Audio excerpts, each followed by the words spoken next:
Hi, welcome to the Question of Scale podcast. I'm Davie Phillip, and here we're going to be imagining a cooperative community-led approach to regional resilience.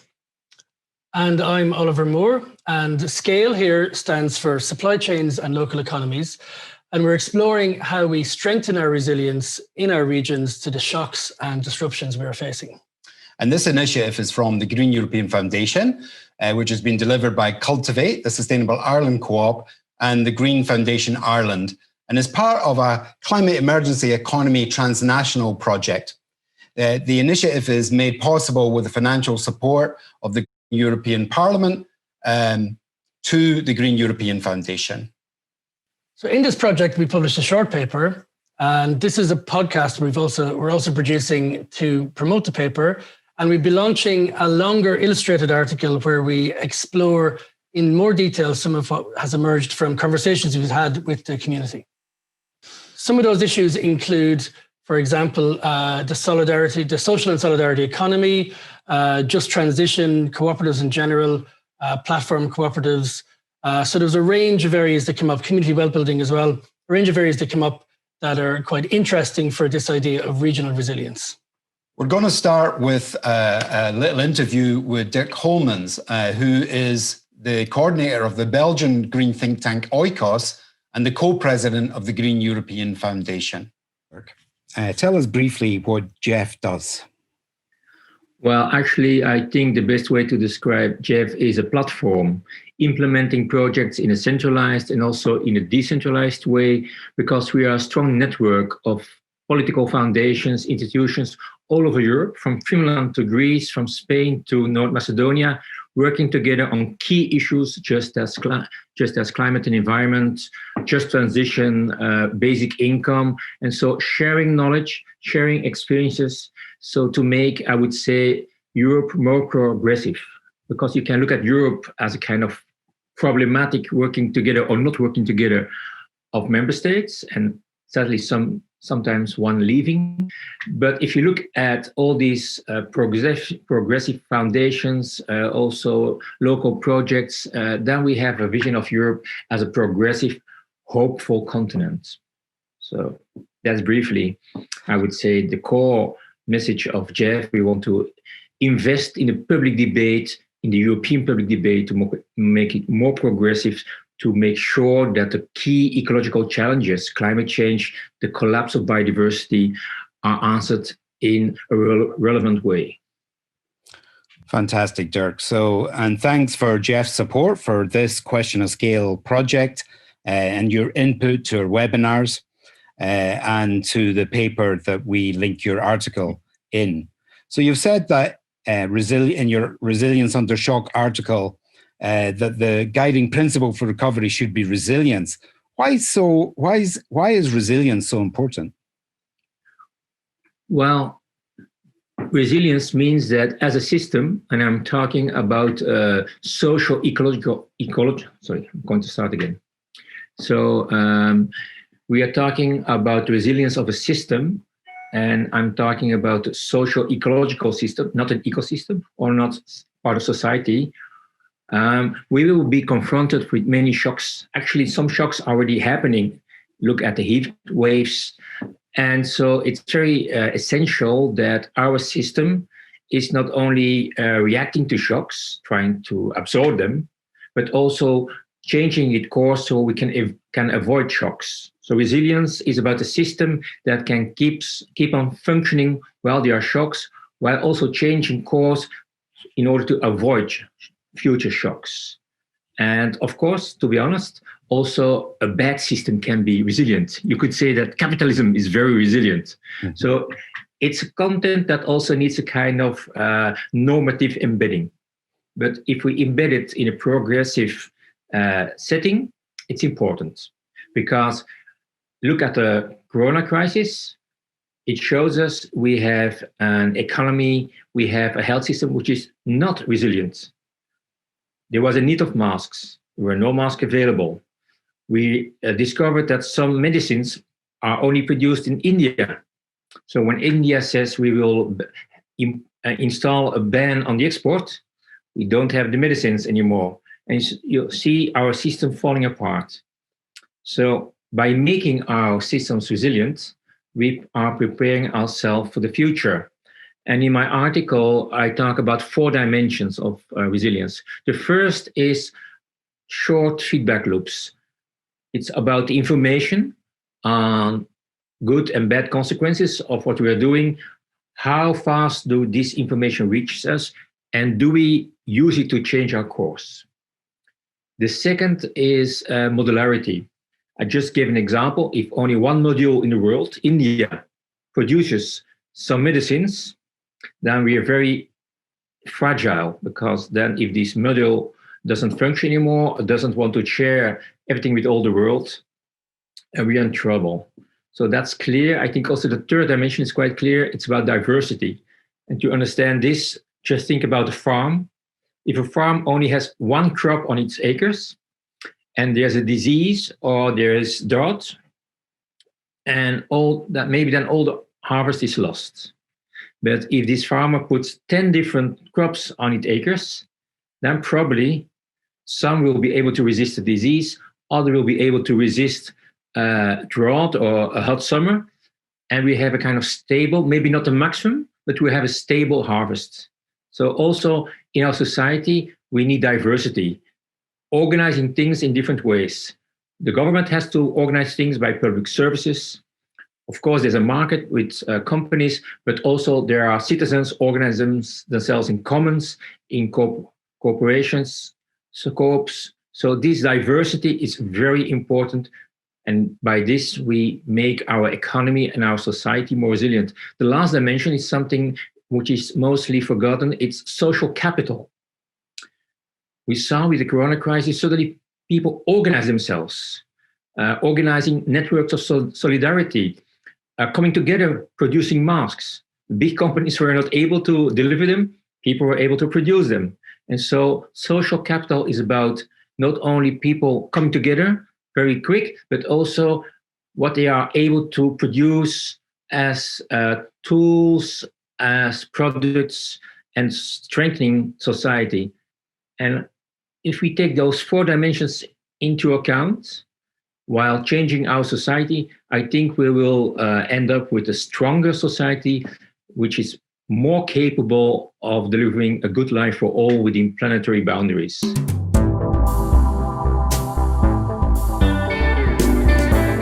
So now we're going to explore the outputs of the wider Green European Foundation Climate Emergency Programme that Scale was part of. With us, we have Jonathan Essex from the Greenhouse in the UK and Bram van de Glind from GroenLinks in the Netherlands. Welcome, Jonathan and Bram. So you've been working on complementary initiatives in the UK and the Netherlands that are also supported by Jeff. Both are exploring and sharing ideas how we break through the obstacles currently preventing us from reaching a zero carbon goal. Tell us, Jonathan, in the UK, what was your programme about? So in the UK, we were looking at, what are the links between trade, infrastructure, and industry? So I'll give you one example. At the moment in the UK, we import iron ore and coal vast distances to burn in the UK burning blast furnaces in the UK to make steel. And then we both import and export vast volumes of steel as well. So the current process of making steel is reliant on trade of goods. The industry produces carbon, and then that is used for the infrastructure which funds our economy and makes the whole problem bigger. Now, we were looking at, if you shifted to, for example, electric arc furnaces, and we use the scrap steel which we have in the UK, then we wouldn't need to import iron ore, we wouldn't need to import coal, we wouldn't need to export scrap, and we would reduce the imports and the exports because we'd be making the kind of steel in the UK that we need to use in the UK. But basically what we did start with is say, well, how big is the problem? So how much carbon emissions are there associated with the transport element of international trade? And what were the results then? You were looking at blockers and enablers. What did you find? Well, the first thing we did is we found that there's a very big problem. We found that the total amount of carbon just for the product. We didn't look at packaging, just for the products which we ship, we fly, we train and we truck in and out of the UK. It's 36 million tonnes of carbon that isn't reflected in the UK's carbon budget. It isn't reflected in anyone's carbon budget, because these international shipping and international aviation emissions, which is the bulk of it, aren't in the Paris Climate Agreement. No one's taking responsibility for it. So we found a gaping hole in the way we currently do climate. And we found that one of the blockers, I think the biggest blocker which we discussed in our part of the project, was called trade. So the UK is planning to leave the European Union. It's looking to do these trade deals with the US and many others. But climate isn't part of the trade deal.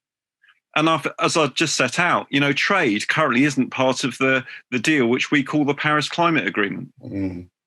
So it sounds like it's easy to identify the blockers. Did you surface any enablers?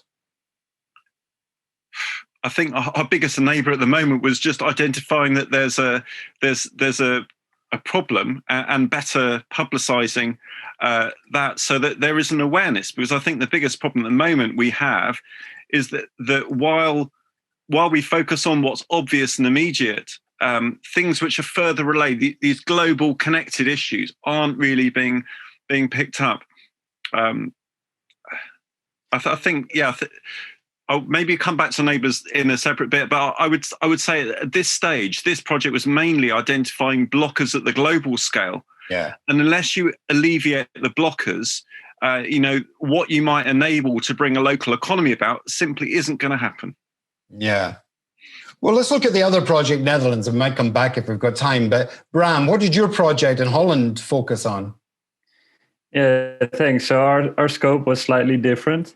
We also looked at the harder to abate sector within the wider GEF project, but we focused specifically on energy-intensive industries, on Dutch energy-intensive industries. And we did that because just the steel, oil refinery, and chemistry industry together, they account for around a quarter of all emissions in the Netherlands. So this is really a core sector to address. Mm-hmm. And our project really focused on the question, what sort of policy do we need to get rid of these emissions? What should government do? Mm-hmm. And to find out, we talked with a lot of experts. We talked also with people from industry itself. We assessed academic literature. And in the end, we'll bundle all this together in a report. And some external authors will also write chapters. And we're finalizing this report at the moment. Mm-hmm. So both your report, Bram, and Jonathan, will they be available on the Green European Foundation, or both in the Greenhouse and GroenLinks? Well, our final output, the big report, will be written in Dutch, but there will also be an English version of it, which will be sort of a small version. But that one will be published on the GEF website also. And Jonathan, where will we find the results of your project? Both on the Green European Foundation and the Greenhouse think tank websites. And maybe for both of you, where does this lead us? What's your next step? Are you going to continue going deeper into this issue? Bram? I could start on this. We are considering to do a follow-up on this, because we found that hydrogen is probably a key technology that is going to be required to reduce emissions from energy-intensive industries. But there's a lot of things that we don't know yet about hydrogen. They always say hydrogen is sort of, we won't run out of it, but there is still scarcity because it takes energy to produce it.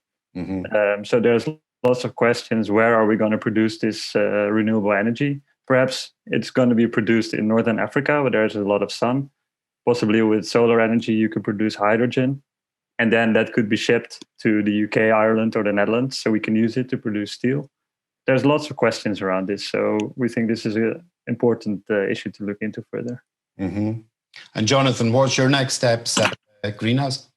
Well, we're currently working on a report which is looking at transport infrastructure and infrastructure in general, and how it's the development of infrastructure which quite often is that which enables this trade to happen. So there is a market driver economic driver of comparative advantage that separates where is the cheapest place to employ workers, where materials come from, how big a scale you have a factory, and where the markets are, which is causing separation and globalization. But also there is a government role in this, that governments are planning and building infrastructure, whether it be ports or airports or roads, which is making this transfer happen. And what we found in our initial research just this last month is that overall in the UK over the last 18 years, while transport emissions have fallen slightly, what's gone up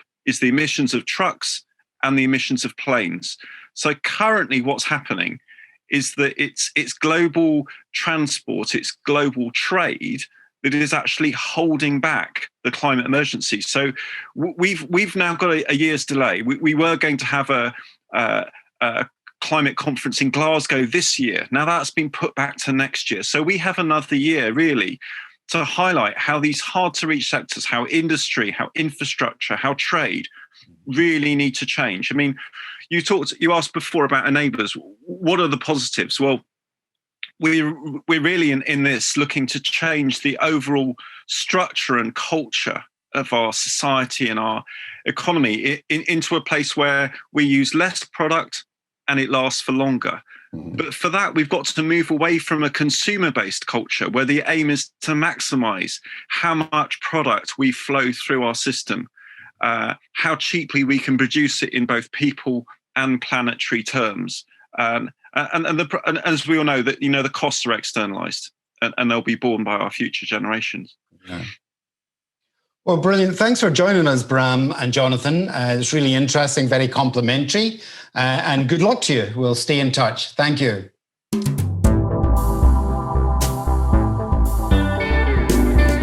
So in our paper, A Question of Scale, we focused on one of the more holistic approaches to economics with Carol Power from the Centre for Cooperative Studies in UCC. So welcome, Carol. So Doughnut economics, from Kate Robert, can you give us an introduction to Doughnut economics? What is it exactly? Well, Doughnut economics is a concept that was developed by Kate Raworth, who is a UK economist. And she developed the concept while she was working with Oxfam around 2011, 2012. And having studied economics at university, she had hoped that that would equip her with the knowledge and skills that she needed to tackle, some of the major challenges facing the world, environmental and social. But she had become somewhat disillusioned with economics and its emphasis on conventional growth models, emphasizing the need for a constant increase in GDP as a measure of success. So she began to think about, if we put human development at the center of development, how would that look? If we draw that out, how would it look? And what she came up with was a donut shape. So she describes it as the only type of donut probably that's actually good for us. So if you can picture in your mind's eye a donut, so the type with a hole in the middle. So the idea for human development is to get everyone into the donut, into the substance of the donut. So we have an inner ring and an outer ring. The inner ring is the social foundation, and that provides the very basics that we need: water, nutritious food, decent housing, decent income and work opportunities, through to what's needed for social justice. So things like social equity, gender equality and political voice. So we need a solid social foundation to support people to stay in the donut. And when there's a shortfall in any of those aspects, and of course we know that, for instance, it tends to be, deprivation tends to be multidimensional. So if we have somebody who is unable to make a decent living, then they're also likely to experience deprivation and inequality into health and in relation to health and education and so on. then they're more likely to fall out of that safety net. So in that case where the social foundation weakens, the individuals or communities fall into that hole in the donut. So they essentially fall out of the donut. Then in the outer ring of the donut, we have the ecological ceiling. So we need to achieve development that meets the needs of humanity without breaching that ecological ceiling. And when we overshoot planetary boundaries, so when we increase greenhouse gas emissions, when we pollute the air, and when we pollute the water, then we're breaching those planetary boundaries. And that's where we end up in trouble, where we have issues now, of course, like climate change, like loss of biodiversity and so on. So essentially, we want to keep everyone in the donut, supported by that social foundation and the ecological ceiling. Okay, Carol, it's a very interesting concept. It covers the socio-ecological parameters of what's crucial in the world right now. But can you give us any practical examples where it's translated into action? Okay, so as you say, it's an interesting theory, but it's more than just a theory. So there is real progress in turning this from a radical concept into transformative action. So the Doughnut Economics Action Lab has been set up to achieve this.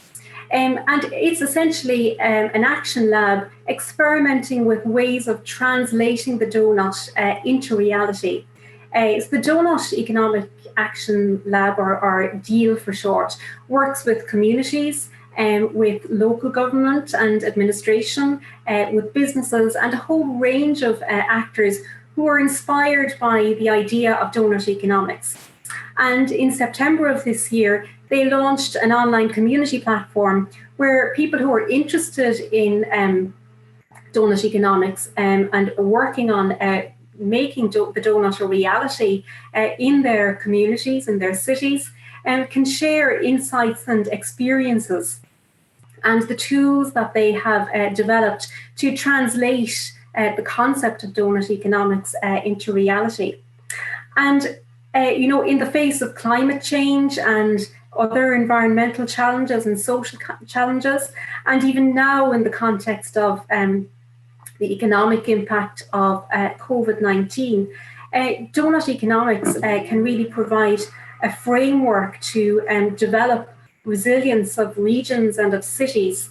And this has been embraced in recent years by Portland and Philadelphia in the US, and most recently in Europe, in Amsterdam, where they've embraced the concept of donut economics.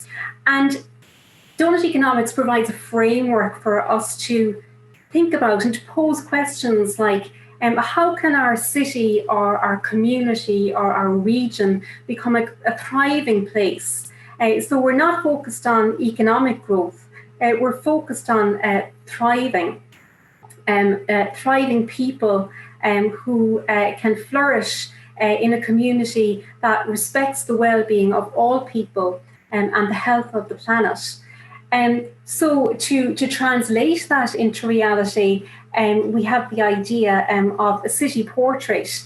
And of course, at the moment, the Doughnut Economics Action Lab, in conjunction with other organisations and movements like Thriving Cities, has tended to focus on scaling down to the city level. But in time, I'm sure, and through the DEAL platform as well, we'll see how it can be scaled down to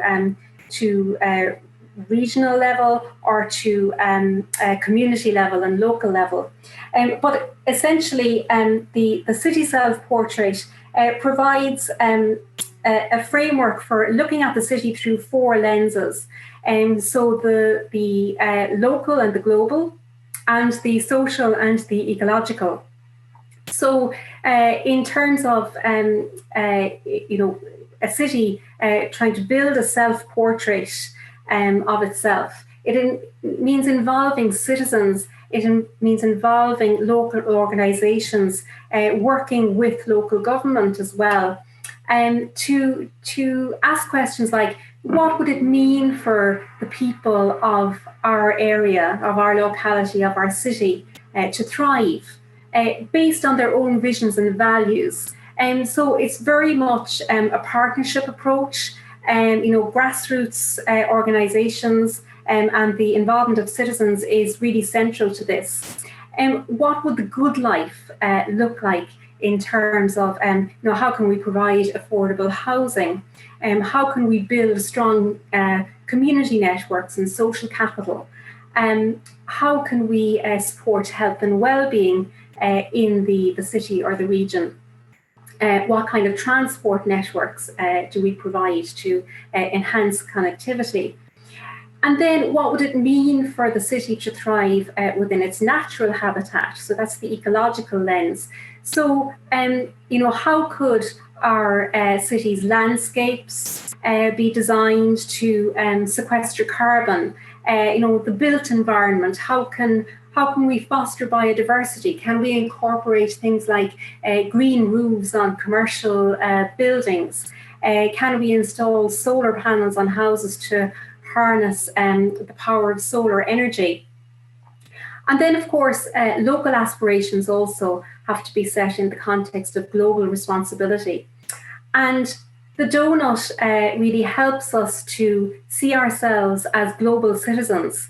And so, every day we're all linked into a global system, from the breakfast cereal or the tea, coffee that we have at breakfast in the morning, to the shirt we put on. We're linked into long global supply chains. And, we need to think about issues like, what would it take for our city or our community to respect the well-being of people worldwide. And often that will involve, thinking about the working conditions of people involved in those supply chains that manufacture the products that we use every day. And what would it mean for the city to respect the whole planet? And so to use the Earth's resources in a responsible way, and to treat our environment with respect by minimizing pollution, minimizing greenhouse gas emissions, and developing a regenerative economy where we can, for instance, recycle waste to produce energy, and those kind of things, that we can generate a more regenerative economy. Yeah. Great. Carol, that's a fantastic summary of Doughnut economics, and you can read about it in the paper, A Question of Scale.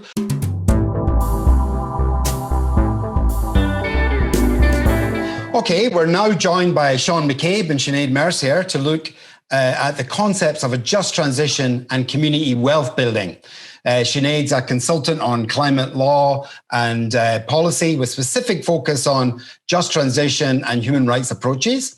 And Sean has worked as a policy officer with the Mary Robbins Foundation, and he's currently developing a work stream on just transition with TASC, the think tank for action and social change. You're very welcome to our podcast, Sinead and Sean. So, Sinead, first up, in the context of the climate emergency, this idea of a just transition has emerged. So can you explain what a genuinely just transition actually means? So the phrase just transition, I suppose it's been popularised because it's been included in the preamble of the Paris Agreement. So I'm sure your listeners would understand what that was, kind of a signed by 192 countries. And what they agreed was that when the countries are cutting their carbon emissions, they will do so in a manner that won't harm the decent work and conditions of of workers, and would also kind of be in line with kind of the right to development as well. So, but it also has kind of much longer history as well. It's basically that you don't leave people behind when you are moving or transitioning to a new economy or a new way of kind of economic organising. And the Paris Agreement is very much tied to the agreement around the Sustainable Development Goals as well, Agenda 2030.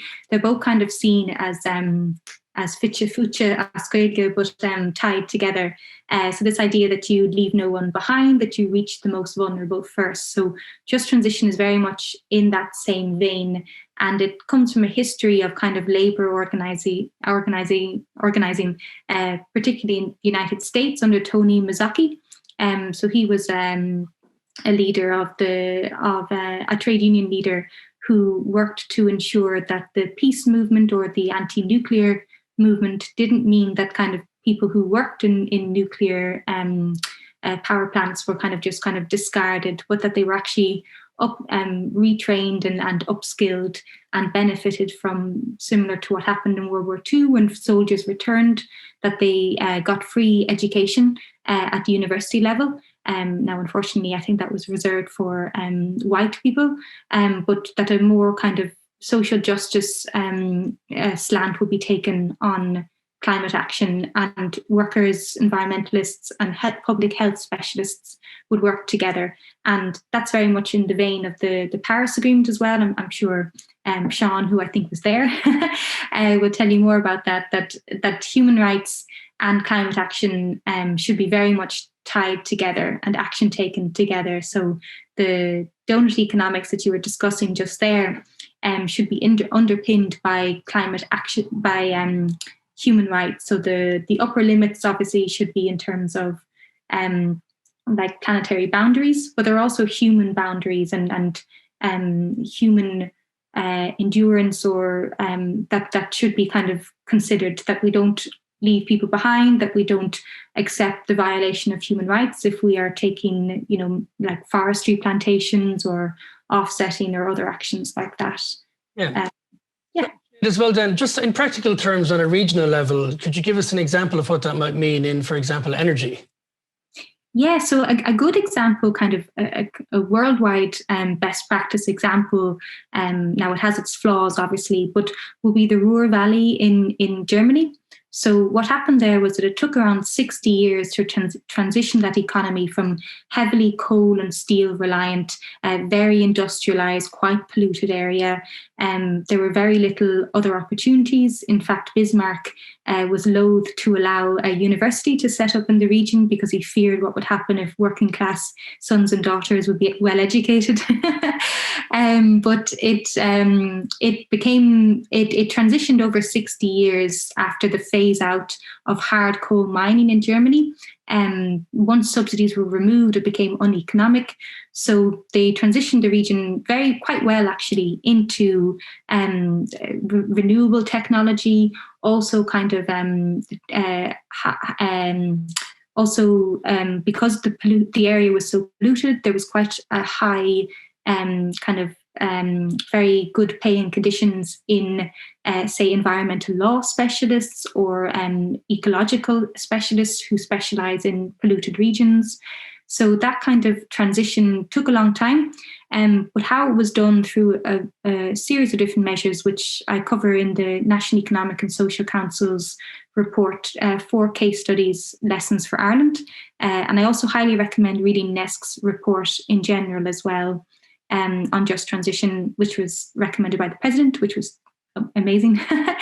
But what they kind of recommend is that social dialogue is really number one. So this idea that you engage everybody around the table, which you would know from community wealth building, which we would know from environmental law, which generally always prioritizes public participation. The environment can't speak for itself. So you ensure that those closest to the environment or who rely on that environment speak strongest in a pool when you're dealing with transition. So the same principles apply. You generally should have trade unions, workers, communities, the company, and also local government and government around a table to discuss what will happen to the region, what will happen to the workers. And they did this through a series of coal run day. I apologize for my pronunciation there, but what they basically were was that the local government, the national government, and trade unions And the coal companies themselves sat around a table, rolled up the sleeves, and hashed out an agreement in terms of redundancies, that pensions would be cared for, that people would be redeployed, that no one would just be fired or let go. And there's examples in other countries, such as Hazelwood Power Plant, which closed down in Australia in quite recently, around 2016. And that was kind of an example of a bad practice transition, where the coal company at issue there, Engie, which was a French multinational, didn't really let anybody know what they had planned for the region. They gave around 5 months' notice. The region had already suffered from a 45-day fire in the coal mine due to lack of health and safety measures. And the community was basically left to fend for itself. And it was very lucky in that they had a quite good Labour government at the time in Victoria, who stepped in and took up kind of plans that the local community had developed with local businesses and local trade unions. So that was an example of where kind of the government and the national government and the coal company had kind of been very laissez-faire. They'd left it to kind of develop in its own market-based kind of manner. But luckily, there was a community there that was quite proactive and had worked at a local level to develop different ideas for the region with academics, trade unions and local businesses. Other kind of best practice kind of recommendations besides social dialogue would be examining what the region itself is good at. So Bord-na-Mona, for example, and the Midlands, and just like the Ruhr Valley, you had kind of very decent pay and conditions in that region, very highly skilled workers, and great sense of pride, great sense of heritage. And the approach that they took was that they realized that attracting in businesses or multinationals was not going to kind of result in long-term work, because these were highly skilled people. They weren't going to kind of settle for maybe call centres. That wasn't going to build in the region, which is partly what happened in the north of England. But what they did instead was that they kind of conducted skills audits and audits of the region, and looked at, well, where are our skills? What can our region do best? And that's where they came up with this highly skilled technical class of lawyers, environmental specialists, ecologists, tourism experts. It's now a UNESCO World Heritage Site, the mine. And that was built because they realised that the highly polluted region actually had developed this highly specialised class who knew how to stop pollution or how to improve polluted areas. So that's another kind of example that you recognise that these people are, I suppose, going back to that point that people aren't waste or people aren't resources to just extract from, but can be very easily redeployed and are quite innovative as individuals. We all are, I suppose, very creative beings, and to harness that creativity to develop a new idea for the region. Yeah. Yes. So. Okay, great. And it's very pertinent, of course, now that we're in the Midlands here in Ireland, and we will have lots of these issues that the Ruhr Valley had for decades to deal with. So over to you, Davie. So we're going to introduce Sean. Sean, I am delighted you're joining us now to bring in a little bit of the context of the new paper that you've just written and has been published by TASC called The People's Transition, Community-Led Development for Climate Justice. Fantastic work, Sean. I love the first line. I'm just going to read it out. It's almost a haiku. If climate action is to be fast, it must be fair. If it's to be enduring, it must be inclusive. If it is to benefit from widespread public support, it must share benefits and burdens equitably and fairly. Fantastic. So, Sean, well done on that. And what might be the points from your report for strengthening our local economies and ensuring regional resilience? I suppose there's a few. The report itself is mostly looking at participative approaches. You know, there's incredible, you know them yourselves, you are one yourself, you know, members of Ecolise and other organizations around the world doing incredible stuff on local community-led development. The challenge is really bringing the power dynamic to something more balanced between those community-led initiatives and what we're facing into, which is maybe the corporate or multinational corporation agenda around climate change.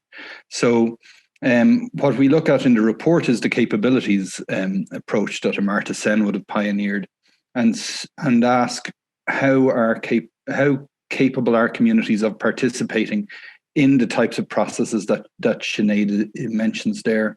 I was talking to a friend who works with a development company in the inner city here who had a survey to fill out recently for the government. His community had to do it. He said he had to do about 100 favours just to get the survey filled out. And I think that's a familiar feeling to people who are trying to work in the empowerment of communities, is that there's a lack of trust. People don't necessarily see that in responding to these types of surveys or the laissez-faire sort of participation approaches that we have currently. Communities don't see tangible benefits returned to them. The reason being is that power doesn't get transferred through their participation.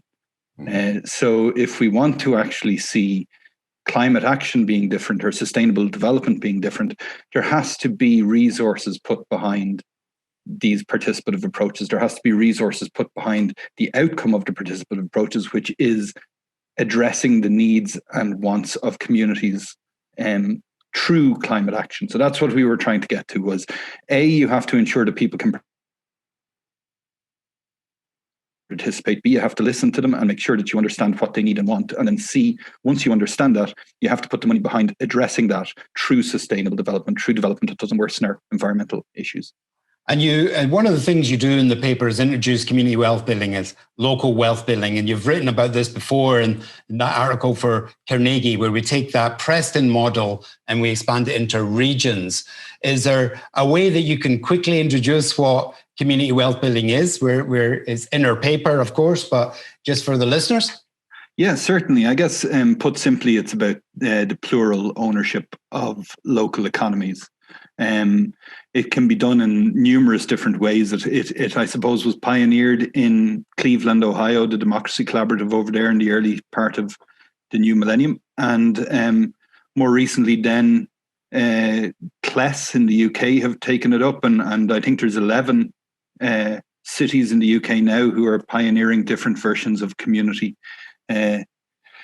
wealth building or local wealth building. With Preston being the most famous. I think at its heart, there's a number of things, number of elements. There's obviously progressive procurement through what are called anchor institutions, which is a really interesting concept and something that works well in cities where you have municipally owned operations. One thing I've been thinking a lot about here is, say, in Dublin, we have so many universities chock full of students looking for fresh produce, and you have then growers in the North County Dublin who are struggling to make a living at times. So, like, if you were able to connect, just in that case, have universities ensure that all of their all their produce is procured locally, it would have a very significant influence on the livelihoods of local farmers.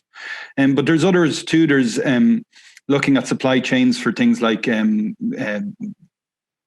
building projects that are municipally run, or getting companies on side. But the reason it's mostly municipals is the sense of place is important. And so you need, if you were to have a company or a private enterprise doing it, they would have to have some sort of sense of commitment to local communities, and not a sort of a throwaway commitment that maybe you might see from the larger multinationals. And Sean, although the model is best known in Cleveland and Preston, do you think it's easy enough to scale that into a regional approach? I don't know about regional. I think it's very important to keep it local. The challenge is that you don't have as many anchor institutions in rural areas. And I think that's where the drive to make it a regional model comes in. Mm-hmm. What I'm trying to recommend in the report, I don't go into it in great detail because it's quite difficult to extrapolate, is we have possibly the largest public procurement in history, or the largest public investment in history en route in our efforts to avoid climate breakdown and biodiversity collapse. How we tailor that investment, how we consider the spend, like say the retrofitting of houses across Ireland, if we broke those up into 26, if the Irish government decided to break those up into 26 contracts, one for each county, and enable the retrofitting cooperative to start in each county, there's jobs in that, there's opportunity. Similarly, the equipment that will be used for the retrofitting, that making sure that that money is directed towards local cooperatives or local community businesses, the likes of which Plunkett in the UK support. Mm-hmm. So that's what I would see. I don't think scaling it into a regional approach will be difficult. I think we still need to keep it localized, but I think that we could view climate action as a temporary anchor institution, something that could catalyze the creation of community businesses, which then maybe once the process of climate adaptation or climate mitigation has passed, they will have the institutional knowledge, the capabilities, the capacity to do other things. Brilliant, Sean. Well, that's a great insight. And I recommend everyone looking at that paper, The People's Transition. You can find it on the TASC website. And thank you, both Sinead and Sean, for joining us here in the Question of Scale podcast. Thank you.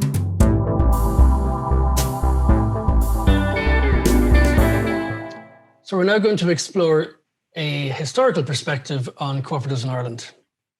And we're joined by Tommy Simpson, who's one of the initiators of the Green Foundation Ireland, who are partners in this Question of Scale project. And I first met Tommy over 20 years ago when we were both members of the coordinating body of the Dublin Food Co-op. He's been a trade unionist and a professional trainer for over 30 years, specialising in sustainable enterprise. So welcome, Tommy. Tommy, cooperative approach has a rich tradition in Ireland, especially in the agricultural sector, but a more community cooperative approach was embraced in Donegal by McDwyer in the 50s. What do you think we can learn from his work today in strengthening our regional resilience?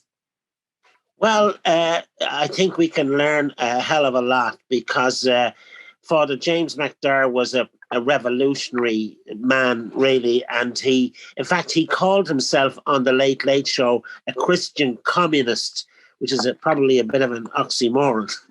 But that's what he was. He had worked in South in London during the war. And then came back to Donegal. He was a Donegal man, and he was first of all on Tory Island, and then he was appointed the parish priest of Glen Columkill. But he had a very far-sighted guy. He had known about the previous cooperative efforts in agriculture, particularly the work of Horace Plunkett and the work of A.E. Russell in establishing the farmers' co-ops. As you know, a lot of the smaller dairies and farmers' co-ops were started in the 20s and 30s, where farmers put their meager funds into setting up their own creameries, which sadly a lot of them are now closed or have been taken over by giants like Larry Goodman or whatever, and then closed down. So he was promoting that tradition, to continue that tradition in this very remote area of Donegal, which I don't know whether anybody knows Glen Columkill, but if you have to first of all get to Killybegs from Dublin, and then it's over the mountains into this very remote part through Kilcar. So McDwyer had this idea of stopping emigration. Donegal had a long history of emigration to Scotland and England in particular, and all over the world, of course, but particularly the relationship with Scotland. And he said, we should introduce our own industries to promote local jobs. And he did that. He started off with different scale. Now there was a Gaeltacht Éireann project started in 1955, a knitting cooperative, which McDwyer enhanced. And then he decided we need to have a vegetable growing cooperative. So he tried to get the farmers. Now farmers were reluctant to lease their land for the vegetable growing, but he did persuade them and got a vegetable factory up and running, which has now been transformed into a fish processing factory. As you know, Donegal is the biggest fishing port in Ireland, and that's still going. And I think there's about 110 people employed in that to this very day. So McDowell had also got the idea of developing tourism projects. So he started up the folk village, which still exists, and it has about 40,000 visitors up till the COVID situation, 40,000 visitors a year in the folk village in Glenculmkill. And also they built a lot of these holiday chalets in Glenculmkill and took over the local hotel and set up the Glen Bay Hotel in Glenculmkill. So, I mean, he was very far-sighted. He also started a fishing cooperative and promoted these, and he also started a house building cooperative and built some houses in that area for returning immigrants who coming back from Scotland and the UK in general. So he was very, very revolutionary man for his time. Tommy, did McDowell know what was going on in Mondragon? I mean, it was a similar time. He was also a priest. Do you know if he had any recollection or was inspired at all by what was happening in the Basque Country? I don't really know whether he knew what was happening. As you say, that was also started by a priest. No, I don't think he did in that sense. I never, because I met McDowell twice myself in the 70s, and I found him very inspiring, although he was regarded as quite authoritarian in his approach, which a lot of priests were at the time. But I mean, there's been various studies done. I mean, some of the civil servants who he was looking for grants and supports to set up his various cooperatives, they were very suspicious of him because they actually said, and it's in the records, that they were afraid that if his cooperative was very successful and was getting subsidies for rural areas, that other rural areas would try to copy what McDowell was doing. And then they would also be requiring subsidies. So, I mean, these notes have been discovered more recently in the archives. But he was quite a revolutionary man at the time. So just to finish then, Tommy, what do you think we might learn from his work? Is there any lessons for today and where we're at today, especially in this notion that we're trying to look at being more resilient in our regions? Yes, I think the book by Lee McGinley, which was on McDowell's anniversary about 10 years ago, I think, Lee McGinley from Glenculmkill, who you've spoken to, is very, very good and he calls the book A Revolution on Their Hands. Basically, he's saying that because post the 2008 crash, that this example of McDowell could be spread across the whole country and elsewhere, especially. And now with the emphasis on purchasing locally, local production for local needs, which is what McDowell was trying to promote. And in a way, the Mondragon example that you mentioned is more of an industrial one, but at the same time, he was encouraging local industries as well. So I think the work of Horace Plunkett and of Russell and what was it has been forgotten. A lot of the philosophy of this cooperative endeavour has been forgotten, and it needs to be reactivated and pushed very strongly. Absolutely, and that's what we're trying to do through this project, A Question of Scale. Tommy, thanks for being a partner in that project and the work that you're doing. Thank you, Tommy Simpson.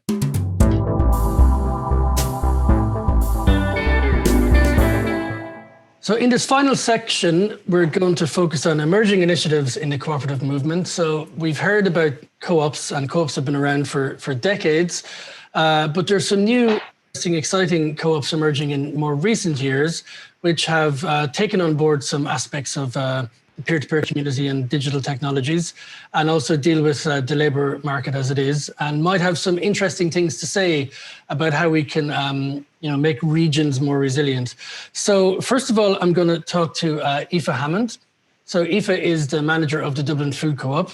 So Aoife, can you tell us a little bit about the Dublin Food Co-op, but also then tell us about what you see the role for co-ops might be in strengthening local economies and engaging in communities? I can indeed. Okay, so Dublin Food Co-op is a members consumer co-op.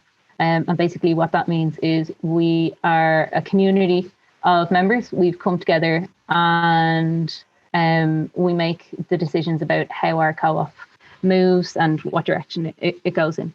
Our co-op is a retail co-op. So we have a shop based in Kilmainham, and we also have recently just launched an e-commerce shop as well, where we sell goods from our shop online. And over the next year, that's something that we're planning to expand.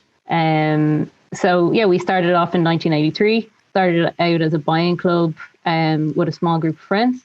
And now we've moved to quite a different model. We've got the shop front in Kilmainham, and we've got 2,800 members currently.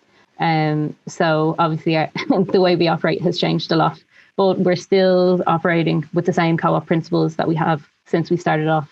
And I think in terms of how co-ops can support the local economies, I think you've got all different co-op models. And I think that each one of those co-op models kind of does that in a different way. Obviously, we're a retail co-op. So in terms of how we interact with the local economies, is a big part of that is how we deal with our suppliers. So one of our main focuses, one of our main aims is to actually purchase as much as possible from local suppliers, Irish suppliers. So say in 2019, we spent around 490,000 with Irish suppliers. So we're ensuring that the money from within our community is actually staying within our local community as much as possible, and the Irish market as much as possible. There's other ways that we try and kind of do that within the community as well. Business to business share, like selling goods to cafes and other shops, as well, trying to sell wholesale to other social enterprises, other organisations, and supporting them in terms of, we've been going since 1983, so supporting other co-ops and other social enterprises as well, to actually get off the ground. We have supported a number of kind of co-ops to get up on their feet. The Urban Co-op in Limerick, just in terms of resources, they managed to actually be able to get all of their stuff delivered to DFC first, because they didn't actually have a premises at the start. So I think when that started off a couple of years ago, they actually got their stuff delivered, and then they drive down to Limerick. And then I guess on the effect within the local community, I think credit unions is something that's, they're not often thought of as cooperatives, because it's something that it's so much built into our community. I think there's around 320 or more credit unions in all of Ireland, but they play a huge part in our economy, and a lot of the funding that comes through cooperatives is spent within the local context. So I think that's a really important thing to think of when you're thinking about co-ops and the economy. Yeah. Yeah. Can I just mention, did you integrate any new or innovative technologies as well in how you run what you do in Dublin Food Co-op? With 2,800 members, but only a small shop front, it must be a bit of an undertaking. It is. I think innovative technology is interesting to look at, because we're actually just updating our point of sale system for the first time in I think about 15 years. And we were using like an open source point of sale, and now we're going down a different route. We're actually taking on the one that the Urban Co-op in Limerick is using, so that's a good resource sharing there. I think in terms of the web stuff that we're doing, we're just building that now. And what we've done so far in terms of kind of dealing with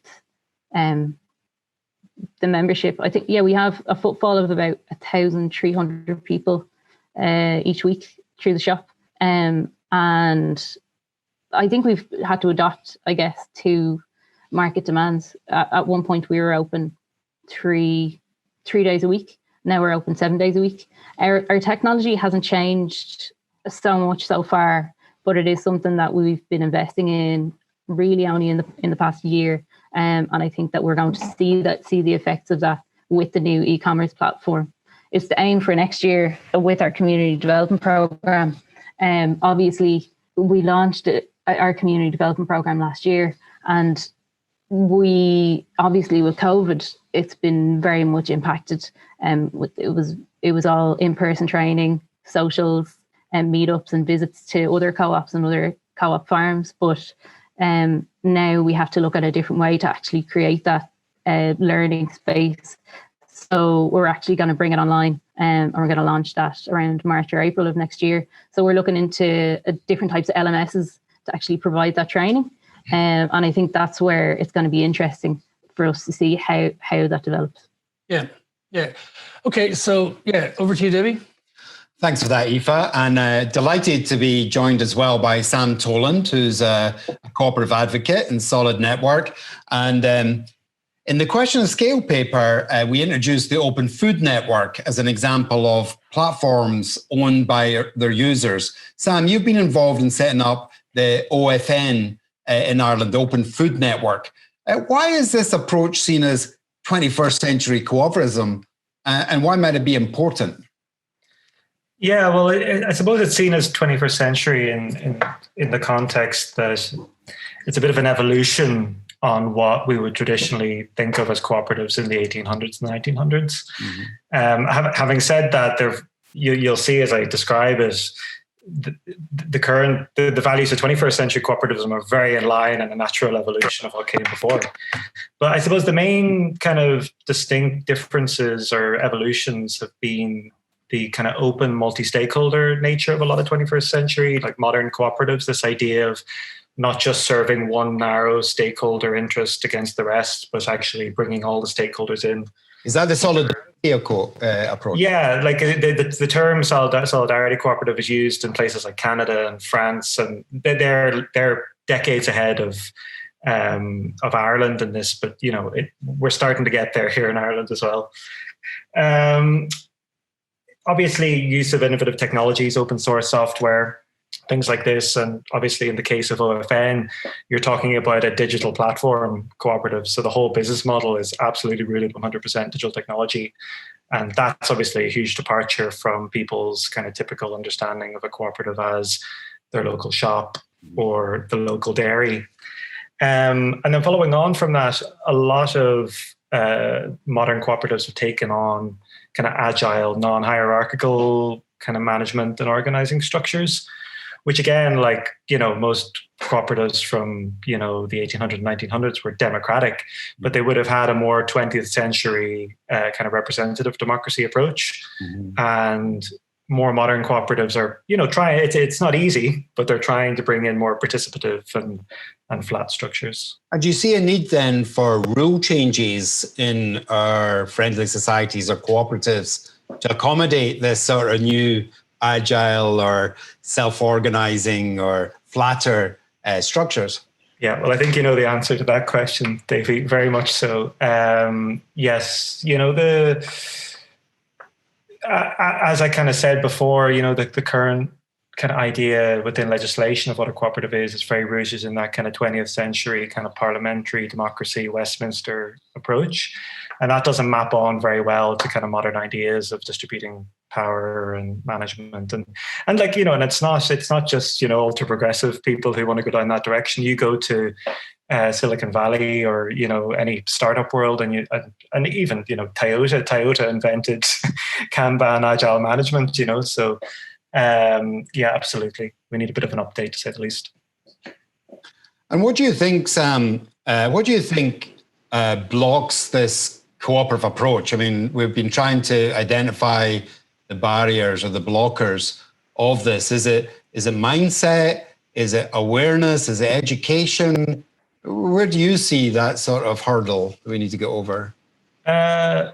It's a lot of things. There isn't just one blocker, but I would definitely say that one of the biggest changes, aside from the legislation changing, would make a big difference, but it wouldn't fix it alone. We could have the best legislation for cooperatives in the world, and it wouldn't just automatically unlock all this amazing innovation. I think it's the state actually taking an active interest in the development of a more cooperative and social economy. And we don't have time to get into the role of the state in probably limiting the development of cooperatives in Ireland. I heard the end of Tommy's interview there, where he was talking about how the department were afraid of it being too successful because people might want to replicate it, And I think that's something that you do hear from time to time. And there's plenty of stories, if you talk to people over the years, of various departments of state thinking, gosh, we don't want people getting too much control over their own livelihoods or their own local communities. So I was actually just happened to be at the National Social Enterprise Conference today, which ran, and co-ops were spoken about on numerous occasions, and the Lockmore Community Co-op, which is replicated. I think there's 12 similar community co-ops have started in recent years. And seeing the way that the civil servants within that department were proactively taking on the mantle of social enterprise. Social enterprise makes sense. The government needs to support social enterprise. The social economy is an alternative to the kind of mainstream approach to national economies. That's what we need. That's what we need, because the government and the state have a huge role to play in setting the ground rules. And if you look at what happens in local enterprise offices, Enterprise Ireland, the reality is that the current investor orientated businesses are subsidized to a huge degree. Mm-hmm. Whereas if you and I were to try and set up a co-op tomorrow, we'd be swimming upstream. So I think that's what needs to change. So maybe finally, and leaving it here, if people are interested in a cooperative social solidarity approach, where do they learn more?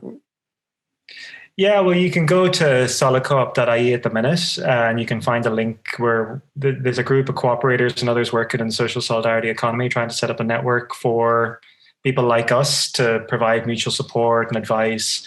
And then there's a number of different development bodies I could put you in the direction of, from ICOS to Cooperative Alternatives. And reach out to the Dublin Food Co-op. We get a couple of emails every month, I'd say, from different people looking to start up cooperatives, and we provide what help we can. We signpost where we can. Okay, thanks, Sam. Thanks, Aoife, for joining our Question of Scale podcast, and keep up the good work. Thank you. Thanks, Davie. Thanks, guys. So thanks to all our speakers. That was really inspiring. It was great to hear all of the different perspectives on how we can build resilience in regions. So you can watch out for the paper. It'll be on the GEF website. It'll be on the Cultivate website. It'll be on the Green Foundation Ireland website. Listen out for further updates from us. Yeah, thanks everyone for joining us. Keep an eye on what we're doing. This is our first podcast from the We Create Centre in Cloughjordan. We hope to have many others. Just thanks again from the Green European Foundation for the support, for the collaboration of all the contributors to the paper, and look out for that longer illustrated question of scale paper where we explore the social solidarity collaborative economy in Ireland. Thanks all.